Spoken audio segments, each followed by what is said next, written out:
Assalamualaikum warahmatullahi wabarakatuh. Program KKNDR 2020. Perkenalkan, nama saya Arif Darwandi. NIM 3217144. Jurusan Ekonomi Islam. Fakultas Ekonomi dan Bisnis Islam. Institut Agama Islam Negeri, IAIN, Bukit Tinggi. Pada kesempatan kali ini, saya akan menyampaikan terkait virus COVID-19. Berikut penjelasannya. Mari kita dengar dengan seksama. Dikutip dari situs https://www.alodokter.com. Apa itu virus corona? Virus corona atau Severe Acute Respiratory Syndrome, Coronavirus 2 atau SARS-CoV-2. Adalah virus yang menyerang sistem pernapasan.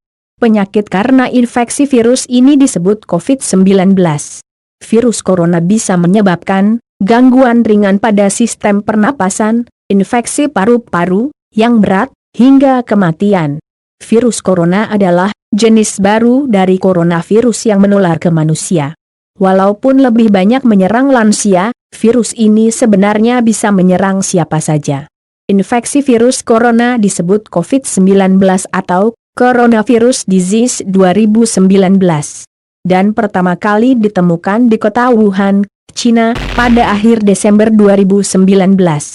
Virus ini menular dengan sangat cepat, dan telah menyebar hampir ke semua negara, termasuk Indonesia, hanya dalam waktu beberapa bulan.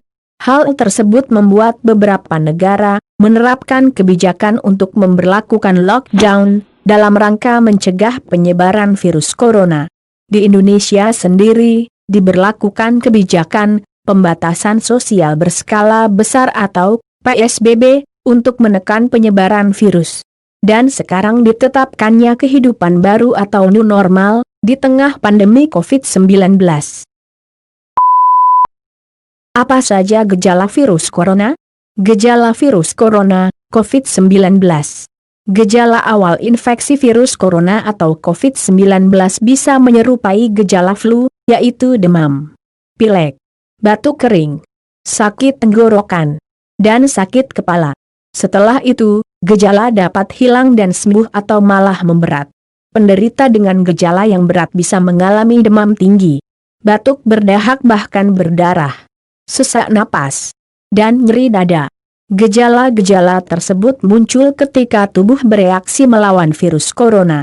Secara umum, ada 3 gejala umum yang bisa menandakan seseorang terinfeksi virus corona, yaitu demam, suhu tubuh di atas 38 derajat Celcius, batuk kering, dan sesak nafas.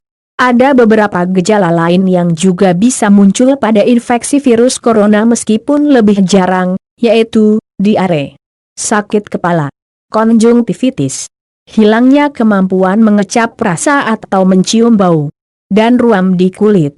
Gejala-gejala COVID-19 ini umumnya muncul dalam waktu 2 hari sampai 2 minggu setelah penderita terpapar virus corona. Bagaimana mencegah virus corona? Pencegahan virus corona atau COVID-19. Sampai saat ini, belum ada vaksin untuk mencegah infeksi virus corona atau COVID-19. Oleh sebab itu, langkah pencegahan yang terbaik adalah dengan menghindari faktor-faktor yang bisa menyebabkan kita terinfeksi virus ini. Ada 8 langkah, yaitu 1. Terapkan physical distancing, yaitu menjaga jarak minimal 1 meter dari orang lain. Dan jangan dulu keluar rumah kecuali ada keperluan mendesak. 2.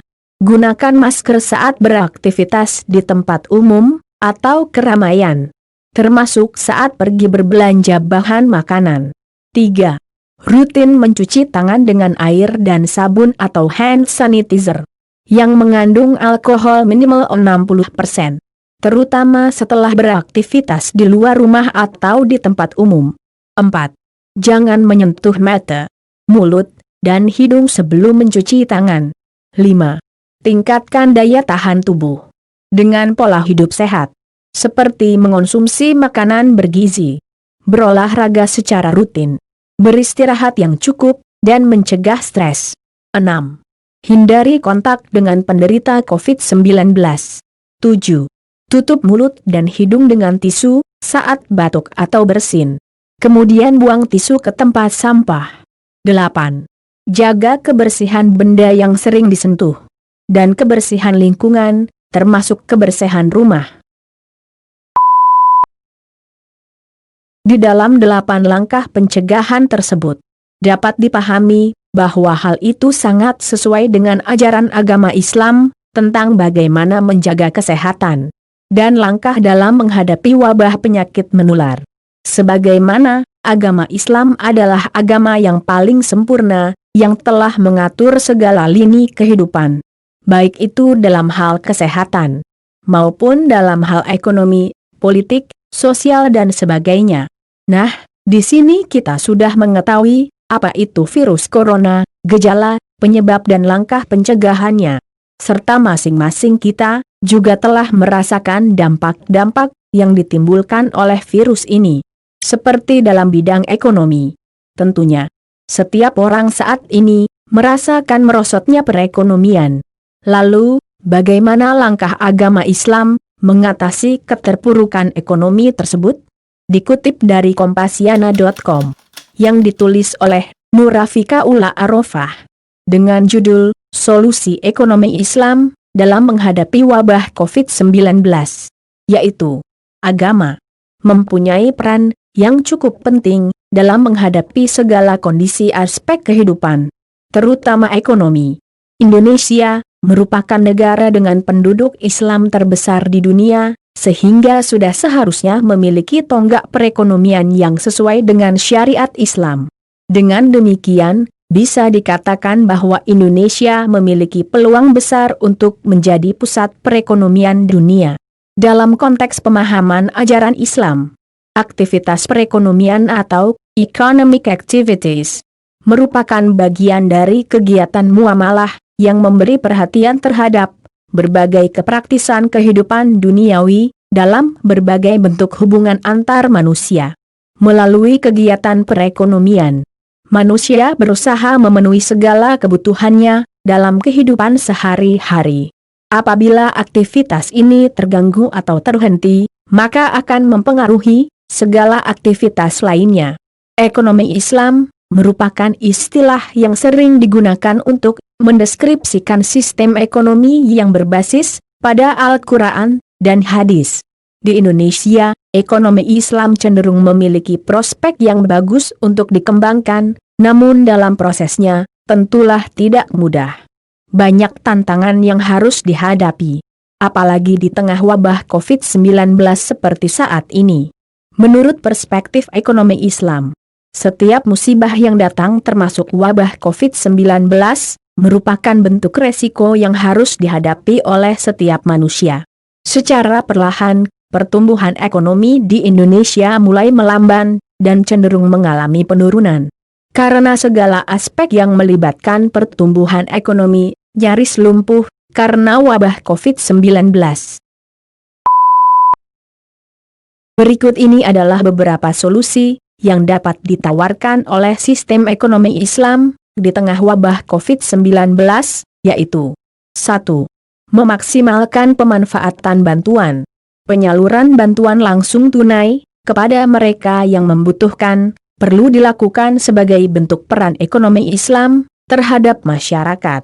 Bantuan-bantuan yang disalurkan tersebut bisa diperoleh dari pengumpulan zakat, infak, dan sedekah, baik dari pihak yang bertugas sebagai pengumpul zakat maupun dari individu masyarakat. Dalam proses pembagiannya, dapat difokuskan kepada orang miskin yang terdampak wabah COVID-19 secara langsung. 2. Memberikan bantuan modal usaha. Di tengah-tengah wabah COVID-19, sebagian besar sektor usaha, khususnya usaha mikro kecil menengah atau UMKM, mengalami dampak yang merugikan. Adanya kebijakan pemerintah untuk memberlakukan berbagai macam tindak pencegahan terhadap penyebaran wabah COVID-19, mengakibatkan para pelaku usaha mengalami penurunan pendapatan karena sepinya pelanggan. Bahkan ada pula yang terpaksa harus gulung tikar karena tidak mampu bertahan. Para pelaku ekonomi yang seringkali sulit bertahan, pada umumnya disebabkan karena keterbatasan permodalan. Oleh karena itu, dengan adanya bantuan modal usaha, tentunya akan menyelamatkan para pelaku usaha dalam kegiatan perekonomiannya. Lebih jauh lagi, bantuan ini dapat mencegah sektor usaha dari ancaman kebangkrutan. 3. Pengembangan teknologi finansial syariah. Pemanfaatan teknologi dapat digunakan untuk membuat suatu sistem dengan tujuan utama memperlancar likuiditas para pelaku usaha. Misalnya, pengembangan marketplace untuk mengumpulkan pasar tradisional dan UMKM dalam satu sistem yang sama. Upaya ini ditujukan untuk mempertemukan permintaan dan penawaran, baik di dalam negeri maupun di luar negeri, sehingga kegiatan perekonomian di masa lockdown atau new normal karena wabah COVID-19 sedikit demi sedikit bisa bangkit dan dapat kembali stabil seperti sedia kala. Jadi, dapat disimpulkan bahwa agama Islam mempunyai peranan yang penting dalam segala aspek kehidupan, terkhusus dalam bidang ekonomi Islam, yang memberikan solusi-solusi dalam memperbaiki dan meningkatkan perekonomian. Kita sebagai umat beragama, sebaiknya patuh dan melaksanakan pedoman-pedoman yang telah ditetapkan dalam agama. Dan kita juga sebagai warga negara, hendaknya juga patuh kepada aturan negara.